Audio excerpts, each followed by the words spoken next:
Nate, obviously we see the whole team here, man. I know fight week isn't always, can be stressful at times, but I guess is it something special about having the whole crew here with you today? These guys are with me every day, everywhere I'm at, so I didn't even notice the difference. Right. It looked like on the way in, did you guys stop and take a look in the hall here at the Tough jersey? Yeah, 'cause they got tough 1 through. What number are they on now? 30. Oh, that's 30 out there. Yeah, that's great. I was saying when I was telling him, I was like, when I remember when I was on Ultimate Fighter 5, and I was like, man, we're like on the old like the we were once a long ass time ago. Like that was the classic shit. And now we're all the way at 30. Was it cool to kind of reminisce a little bit while you're out there? I mean, I know we're all talking about, is this maybe your last fight? Is it fun to kind of take a little trip down Yeah, memory but I lane? do that every time I see the jersey, like when we were going to the old place. So when I see it, it's always cool to sit there and check everything out and see the time that's gone by. Nice. Big week for you, obviously a big fight, but big news as well that you're getting into the promotion game with Real Fight Inc.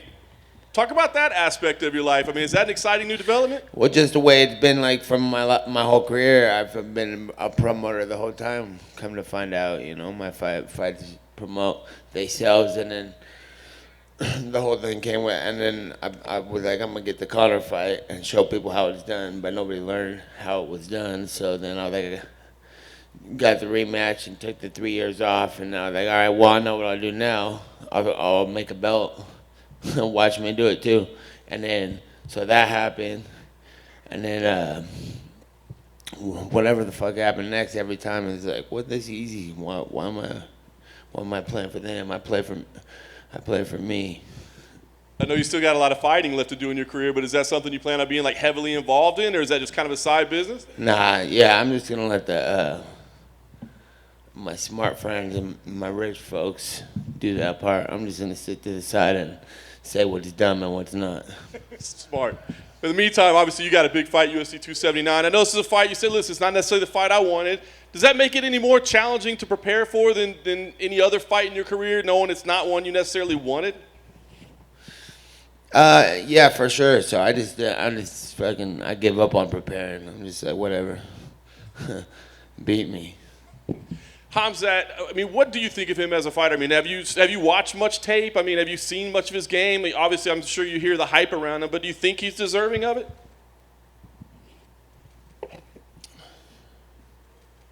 I think that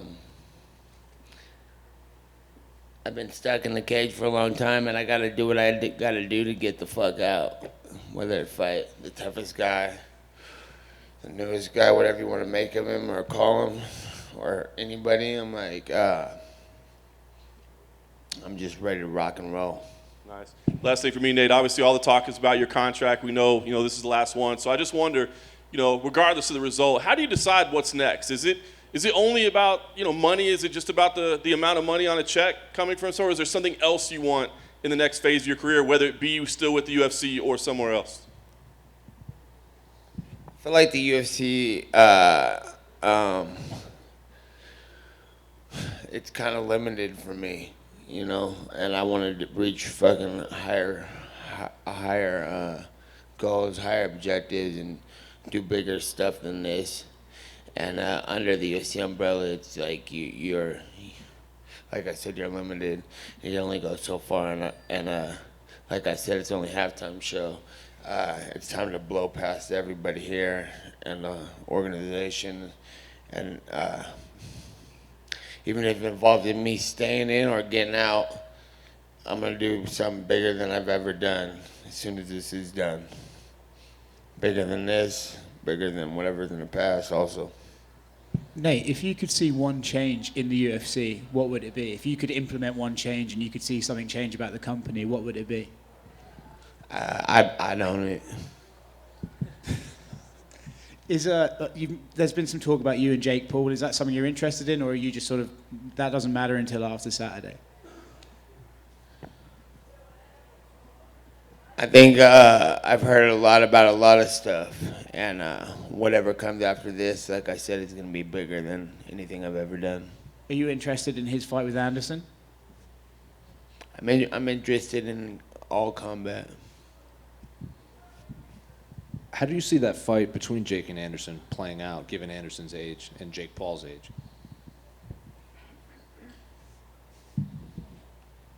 I see it going a lot of different ways. I think Anderson is for sure. I didn't like when he fought Cesar Chavez Jr. and they were talking like I think it might have been the organization they were fighting under or whatever, but they were talking like all surprised that Anderson was beating Chavez Jr. I respected Chavez Jr. and Senior and all the boxing, but I was like, why are they talking like it's surprising? And what do they call the analysts when the fight was happening? I thought, why are they acting like like they're surprised Anderson Silva was doing good? It's like, what do you even think Chavez Jr. is doing in there with Anderson Silva? You know, so they considered him the GOAT in the UFC for a long time, you know, and there was no appreciation for that, and I thought that was stupid, and I think they'd be stupid if they're trying to count him out at all in this fight. But I also see that Jake Paul could win and do well too. He's young, motivated, strong, inspired to box dude, so I think it makes for an interesting fight. Nate, just back here. So I'm curious about your thoughts on the outcome of UFC 278 at Vivint Arena in Salt Lake City. I know you went 5 rounds with Leon Edwards and damn near beat him in that final round. What do you think of Leon's performance in that fight? I thought the fight was going to go like that. Either or a decision win for Usman or a finish by Leon. So it did a good job, good fight. What do you think of Kamaru Usman's performance? I feel like whatever he was doing, he was doing a good job, and he just, it looked like any other fight he had, right? Okay. And looking at your next opponent, do you think you have the weapons to beat him? Yeah.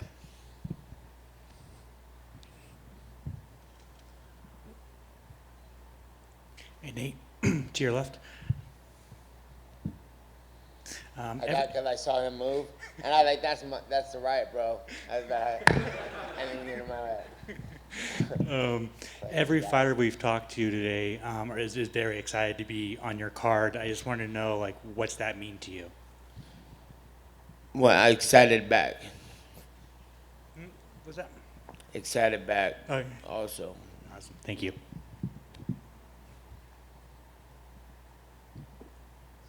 Next question. We're done. Hey Nate, real quick, inside fighting here. I know you're focused on. Are you slacking? My bad. I know you're focused on Fight Week, but there's been some talk about maybe a possible show about your life, a movie about your life. Is there any truth to that, or? Yeah, coming soon for sure when it works. And what's your name? Andrew Capichetti. From where? Inside Fighting. Man, you better step it up. It's time. Yeah. All right. All right. Good to see you guys. Thank you very much. All right.